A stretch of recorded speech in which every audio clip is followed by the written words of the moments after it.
loud mouth.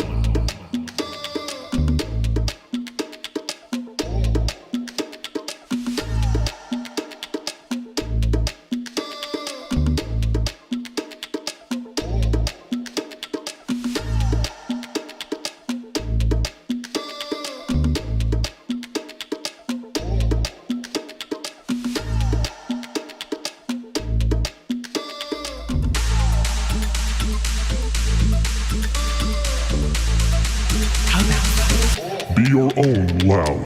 Hello, everybody, and welcome to another episode of Be Your Own Loud. Now, today is another first for us here, which is that we're interviewing a poet laureate. This is so fun to me because, one, my best friend in the whole wide world happens to be a professional poet, which is something that is absolutely able to be done. He's also a creative writing professor, and he's also actually been on the Top Advisor Marketing podcast or other show.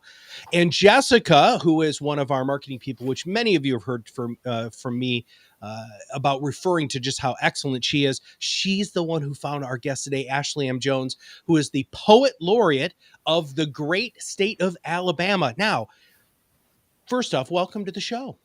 Thank you. Thanks for having me. All right. What is a poet laureate, man? You got to break this down for me because like I've heard of, national poet laureates, but I didn't know states did that. And tell us about the process and why this is something that you strove towards. Yeah, a lot of people actually don't know what a poet laureate does. And maybe that speaks to the place of poetry in our society, which is maybe a different conversation entirely. But there can be poets laureate of all levels of society. Obviously, the national laureate, the state laureates, and some states have regional laureates or city laureates or county laureates as well. So as the Alabama State Poet Laureate, my job is to be the ambassador for poetry for our state, within the state and outside of the state. So that means that within the state, I'll create workshops or do readings, talks, create spaces for people to enjoy poetry or to be introduced to poetry. And then outside of the state, I sort of represent the poetic body of Alabama. So I'm the person that people can talk to ask about what we do in our state. I am maybe for some people the first Alabamian they've ever met before. So I represent us in that way as well. Okay. So you represent the state of Alabama, but you also had to have done something to be recognized at this level of poetry accolades. Talk about that, please. So I have had quite a long journey with writing, even though I am just 31 and I'm the youngest poet laureate of my state. I have been writing since, thank you, I've been writing since I was 7 years old. And it kind of all happened because I had an assignment to recite something in class. And that thing that I chose was a poem called Harriet Tubman by Eloise Greenfield. And I remember when I recited this poem at the age of 7, I felt this incredible energy and power that I had never felt before. I felt confidence. I felt very Black, which is something that I wanted to feel. And so I kept writing from that point on. I studied writing professionally. I put air quotes because I was 12, and who's a professional at 12? But I started studying at the age of 12 at the Alabama School of Fine Arts, where I now teach. So I've been doing writing for a long time. I've published 3 books. I work in the community and I kind of got my name out there. I've been touring across the country. So all of that is necessary for people to know who you are in the first place, to nominate you to be Poet Laureate. Okay. And I was very fortunate that a lot of people did that for me last year. So. Okay. There's a lot there that I need to take a step back. So 12, when did you feel that you found your voice, and how has your voice evolved from that epiphany when that happened? It's kind of gone back and forth. So when I started at 7, the poem that I just described to you I would describe it as a social justice poem, talking about Harriet Tubman, freeing the slaves and fighting for freedom. So when I first started writing, I was engaging with issues of race and issues of culture and politics and all of that. That was my sort of safe ground. That was most authentic to me. When I started my formal education in writing, that's sort of when I unlearned that love for telling the truth. And it's where I unlearned my authenticness. Like I tried to sound like everybody else. you Oh. know, in a workshop space, you don't want people to keep saying, I don't get this. What is this about? Or laughing at your work. I've definitely had that happen before. Oh. Yeah, when I've written about Black history as a young person, I had some peers just not understand it. So I went away from that. And I returned to that authenticity when I got older, when I went to graduate school and was far away from home and sort of needed to write myself back home. And that meant writing as myself. So, as a Black person who cares about politics. There's a level of vulnerability that I have heard because my best friend happens to be a poet, and him and I Hmm. talk about this often, that there is a level of transparency and vulnerability that you need to have. And he has referred to it as having thick skin because at Hmm. readings or presenting your stuff, I mean, you're really putting yourself out there. How do you do that, Ashley? And like, because there are times where you're taking it on the chin, and there are people who are I've seen like really seriously uncool stuff happen at Hmm. these things. How do you maintain your Ashliness when you are faced with that sort of resistance or people not understanding what you're talking about? I mean, it definitely comes with time. As a young person, my skin was not thick in any stretch of the word. So it really has taken years of doing the work, writing the poetry, and really starting to understand that my voice does have purpose and value. A lot of the thin skin just comes from wanting someone to say, I accept what you're saying. What you're saying is right, wanting that validation Oh, from the okay. outside. But once I started understanding that I could validate myself, that I could look at some of my poetry for mothers and fathers and see them being authentic and understanding how that impacted me, that makes me feel more confident to be as vulnerable as possible and to not really worry about what the negative reactions might be, because the positive reactions are those that I'm, trying to write for. Those are the people who I'm trying to reach. The foundation of this show is to bring people like you on who have given themselves permission to unapologetically be themselves. Mhm. And it's an evolution, right? As you just said, from where you were at 7 to 12 to where you are now, not only as the poet laureate, but a professor, a person who's published 3 books. There is such a confidence in the vulnerability. I have to touch on that because you wouldn't think that those 2 words would be so powerful together. Can you talk a little bit about that? Yeah, I really think vulnerability is our greatest tool in reaching other people. We are all vulnerable. I mean, it's impossible not to be as a human being. There are so many things that we go through in life that impact us and give us, an emotional, reaction. And for me, art is what helps me feel less alone in that vulnerability. So reading poems about Black women being proud of themselves as Black women, or reading poems about, Southerners celebrating the South. That helps me to feel like, oh, there's others who are going through this thing and they made it. I can also make it. So, yeah, I mean, I think if artists aren't vulnerable, the art is really not quite doing what it's supposed to do. It's not making us, feel in the way we're supposed to. We talk a lot about process in order for preparation to put on a great show, Hmm. because that's what we do, right? This is a show, and so I want to make sure that I'm bringing my A game to you, so that you have a good experience, and so do our listeners and our viewers. Talk about your process. Where do you even begin when? Because Ashley, man, a blank piece of paper is a scary thing. It is. It really is. I definitely have, I think, an unusual process. A lot of times when you're going through writing school, the teachers will tell you you have to write every single day. That's the only way you can be a good writer, is to do it every single day. And I really think it's different for everyone. Everyone has their own process that works for them. So for me, it is not writing every day. I cannot do it. Not because I don't like writing, but because sometimes I just really don't feel like it or I have nothing to say. And I gave myself permission to not have to do it every day. Hmm. Now I am thinking about writing and thinking about lines of poetry. And, if I see something, maybe a line will come into my head. That's happening every day, all the time, but I'm not forcing myself to produce something every single day. So when that thing happens, whatever it is, if I read something in the news or something happens to me in the world, or I watch a TV show and it makes a poem appear in my mind, I always say I see like the shape of the poem in my head. When that happens, I go to the page. But any other time, I'm not forcing myself to the page at all. Huh.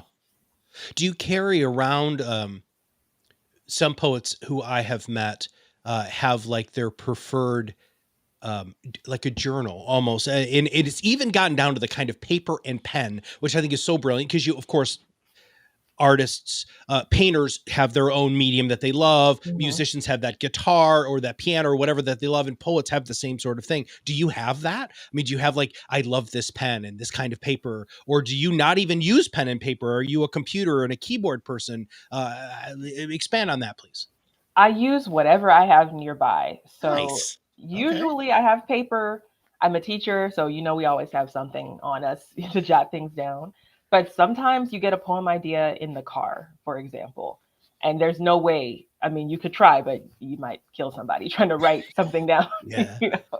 So I've started using Siri to dictate to, and then when I get to my stopping point, I immediately grab my phone and try to write down everything that I've thought of, or if there's like a napkin somewhere. Sometimes I've written things on a napkin at a restaurant or wherever I am, or during school hours while my students are working and I'm grading. I will hastily type out a poem on my computer. So just wherever I am, that's where I write. So you have something written down, right? The muse hits you, and all of the Mhm. sudden you feverishly write things down. Mhm. Then what happens?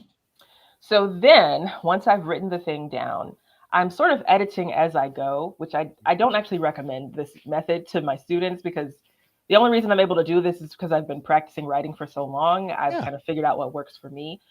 So as I'm writing, I'm sort of figuring out what I want it to look like. I'll change words. After it's all written, I usually read it out loud because that's the only way for me to really hear what it is that has been written. And then I'll make adjustments, share it with readers, whether it's in my family. My mom and my sisters always help with my poems, or with some poet friends. I'll share it there and get some feedback. And then, I try to leave it alone. I don't want to revise for Oh. months and months and months. That's just not my process. I try to get in there, get out, and let it breathe. When you How do you feel about reading other people's poetry out loud? This is something that I have personally struggled with when people will ask me to read things because Mhm, of voice and blah blah blah. Um, you started off reading the poem at 7 about Harriet Tubman. mhm. How often do you find yourself today? I mean, because you're a teacher, you're a professor. I'm assuming you're reading a lot of other people's stuff. How do you do that? I mean, how do you insert yourself into somebody's psyche to that level to do their poems justice? Well, you're right. I am reading a lot of people's work all the time. Obviously, all my students' drafts, I'm always deep in those, which I'm starting to count that as things that I'm reading. People ask me, "What are you reading right now?" I'm always thinking of like which published books I'm reading, Sure. but I am still reading real people's work if Mm. they're students. I try to tell the students to, understand that they are real writers already, even if they're not, T.S. Eliot or whatever. Mhm.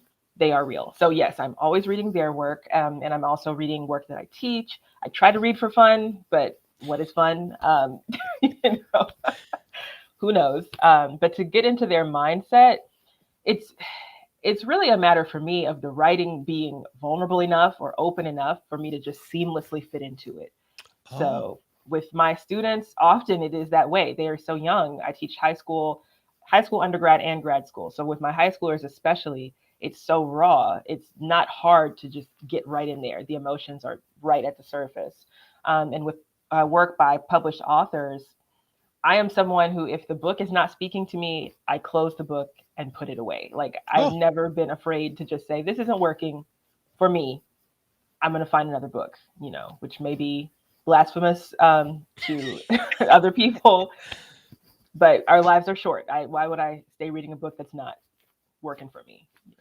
I can't tell you how many times, and you and I are kindred spirits there, Ashley, because people will be like, "Oh my gosh, you have to read this book," and I'll give it the try, right? I mean, I Mhm. really, really will, and I'm like, "Ah, this isn't," and they're like, "Well, how?" Okay, so you have you are known as a person who is not shying away from real issues.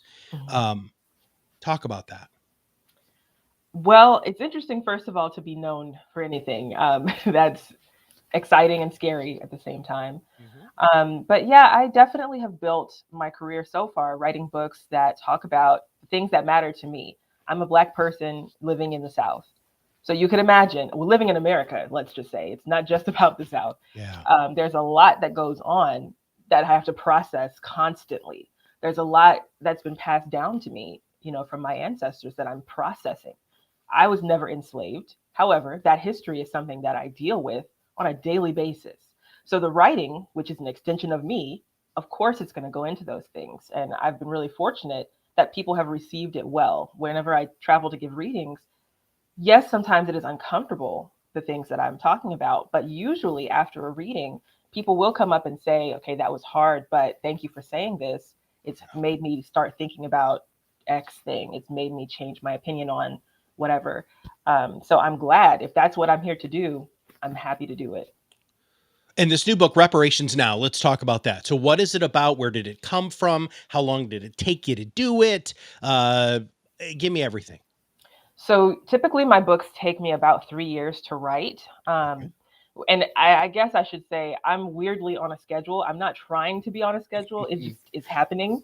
I've had, Okay. I think, a book every 2 years for the last 6 years, which again, who knows how that's happening. It's not me. Something is, channeling through me clearly. Hmm. But this latest book, Reparations Now, is about reparations of all kinds, including political reparations, which in specific talks about oppressed people, in my case, Black people, what is owed to us by the government, but also by the society that we live in, based on what has been done. And a lot of people do assume that reparations is a simple check from the government. Not at all. And that's not even the beginning of it. That's barely the tip of the iceberg of the things that we need to do as a society to really start repairing, because that is the root word of reparations, repairing what has been wounded within our society. But it also talks about personal reparations. So, not just the political kind, but within our lives, there are a lot of things that happen to us. And we feel like something has been taken from us, whether it's our time, our care, our trust, what have you. So there are several poems in the book that talk about those things that I'm trying to get back and heal myself from. And it's in various forms. You can find whatever you like in poetry. If you like traditional forms, there's something for you. If you like non-traditional form, there's something for you. If you like prose poems, there's something for you. So yeah, it's an exciting book. And we'll make sure that we have links to purchase the book in the show notes. I've never asked anybody to do this, and I don't think we prepared for this, so you can tell me no. But do Okay. you have anything that you'd like to read from your book? Sure. Oh, that would be wonderful. Yeah, I will definitely read something. Let's just go with what I call my greatest hit. I feel like since I wrote this poem, like I'm always reading it everywhere. In fact, I just was able to read it on Good Morning America, which I did not expect to be able to do. Yay! Thank you. Wow, congratulations. Thank you. A very wild and strange and exciting experience. But this poem that I'm going to read talks about this idea that I've encountered in my travels across the country. People think that racism only exists in the South. People have said to me when I exactly, I see the face you're making. People have said, like, if they didn't know where I came from, because I don't really have a Southern accent, You do they'll ask, not. "Oh, so where are you from?" And I say Alabama, and people have literally said to me, "Oh my gosh, are you all right? Is it okay?" Yes, people Ooh. have said this to me, and I'm just like, well, if you're all right, I'm all right, because we live in the same country. Like, there's nowhere in this country I can go and not be a Black person. So, you know. So this poem is about that idea, and also it's sort of a joke. The title you'll hear in a second. Everywhere I go, everyone I meet, they have some connection to Alabama. I'm convinced that this is where everyone is from. I'll ask you, do you have a connection to Alabama at all? Anybody in your life who's from there or lived there? Closest I got is Georgia. Sorry. I actually don't have a connection to it, but Well, you do now that you now. said You're that, I talking to do me. now. Yay! I do. Absolutely. But anyway, so the poem is called All Y'all Really from Alabama, and it begins with an epigraph from Dr. King. All y'all really from Alabama. The straitjackets of race prejudice and discrimination do not wear only Southern labels. The subtle psychological technique of the North has approached in its ugliness and victimization of the Negro the outright terror and open brutality of the South. Reverend Dr. Martin Luther King Jr., Why We Can't Wait. This here, the cradle of this here nation. Everywhere you look, roots run right back south. Every vein filled with red dirt, blood, cotton. We the dirty word you spit out your mouth. Mason-Dixon is an imagined line. You can theorize it or wish it real, but it's the same old ghost, see-through, benign. All y'all from Alabama.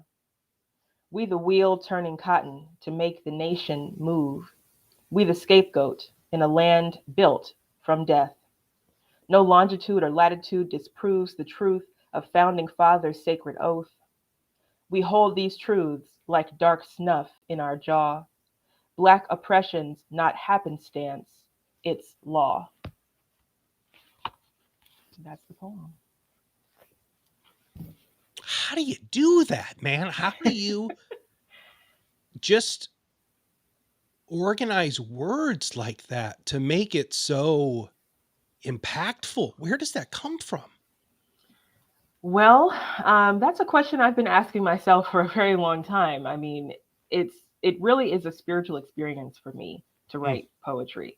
I truly believe that we are all given a talent, something that we can do well to help the world become a better place. I believe writing was what I was given. So whenever I write, I always say I'm listening to the spirit that gave me the talent. You can call the spirit whatever you would like. You can call it God. You can call it the universe. You can call it whatever makes sense to you. But that spirit is the thing that's helping me to be very, very quiet and hear exactly what it is that needs to be said. So that's the only way, that can happen. I mean, obviously, I went to school for millions of years, also, but you know, Yeah. Well, but I love the quiet. And I think so many of us are terrified of the quiet because we either don't want to be alone with our own thoughts, mhm. because we're going to have to realize or come to terms with or deal with things that we don't want to deal with. But in the silence is where that beauty happens, and that silence is where we can learn, and in that silence is where we can wrestle with the things quietly in ourselves to make it so that we hopefully will be able to be the best whatever we can be. Now, to wrap up today's show, I have two more questions for you. The Mhm. first one is, like, you tour this all over the country. Why do you think that poetry is where it is today, and that people are showing up and they want to hear this and they want to feel that connection?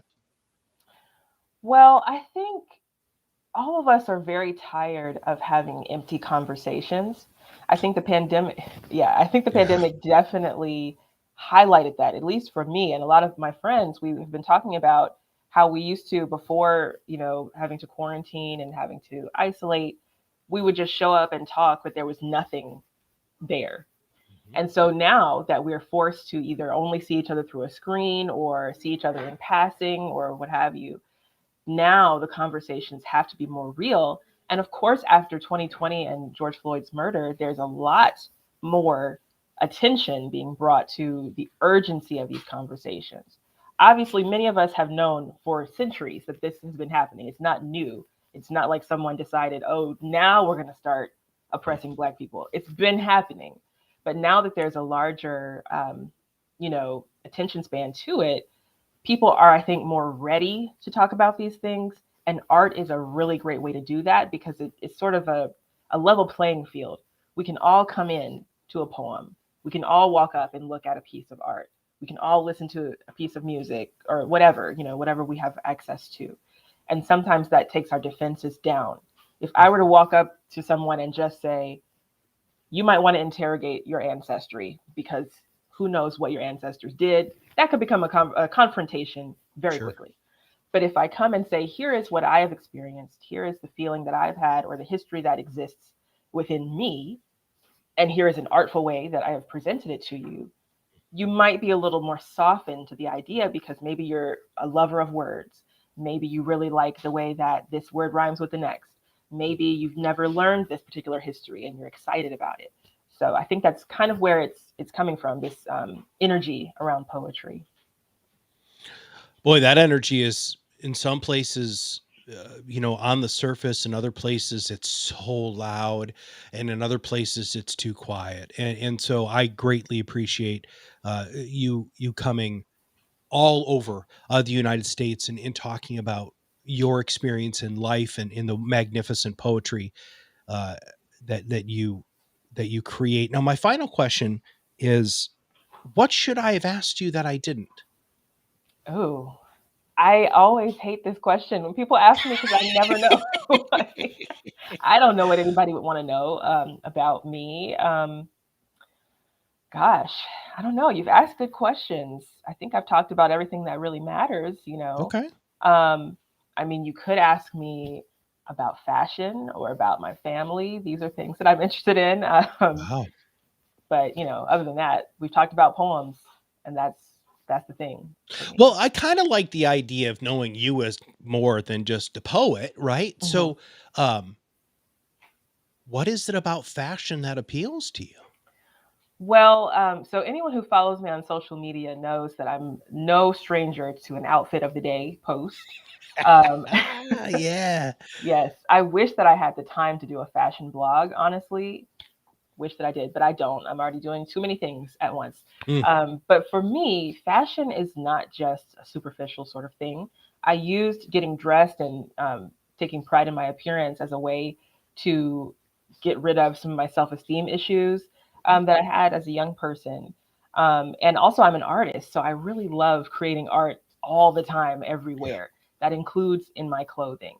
And I started when I was a kid. I had millions of Barbies and I would spend mhm, hours just dressing and redressing them, which sounds like the most boring activity ever, I'm sure, but it was amazing to me. I would do yeah. their hair and have their accessories, and it just made me feel really happy. So I do that with myself. I'm not a Mm, Barbie doll, but I do like dressing, accessorizing, and I even do it with my poems. The poems are in different forms. They are dressed for their particular occasion.